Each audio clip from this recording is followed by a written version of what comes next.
মাংসের টুকরোগুলোকে প্রথমে পরিষ্কার করে বেছে টেছে নিয়েছি, তারপর ধুয়ে নিয়েছি। তারপর আমি ম্যারিনেট করে রেখেছিলাম, খুব বেশি মশলা নয়, আদা রসুন আর কাঁচা লঙ্কা বাটা মেখে রেখে দিয়েছিলাম, একটু সর্ষের তেল নুন হলুদও মেখে দিয়েছিলাম। তারপর আমি অনেকক্ষণ রেখেছি, বেশ কয়েক ঘন্টা। তারপর আমি কড়াইয়ে সর্ষের তেল দিয়ে বড় বড় 3টে বড় বড় পেঁয়াজ কুচি করে একটু দারুচিনি ফোড়ন দিয়ে পেঁয়াজ কুচিগুলো একটু সাঁতলে নিয়েছি।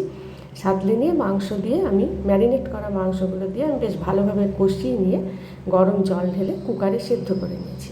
কুকারে সেদ্ধ হয়ে যাওয়ার পর আমি আবার ভেজে রাখা আলুর টুকরো দিয়ে আবার সেদ্ধ করেছি। পরিমাণ মতো নুন হলুদ কাশ্মীরি লঙ্কার গুঁড়ো এগুলো তো দিতেই হয়েছে ওই করার সময়, কষিয়ে নেওয়ার সময়। তো তারপর আমার রান্না হয়ে গেছে। আর মাংসের ঝোল আর গরম ভাত খেতে তো খুব ভালো, কম তেল মশলা, কিন্তু খেতে খুব ভালো হয়েছে।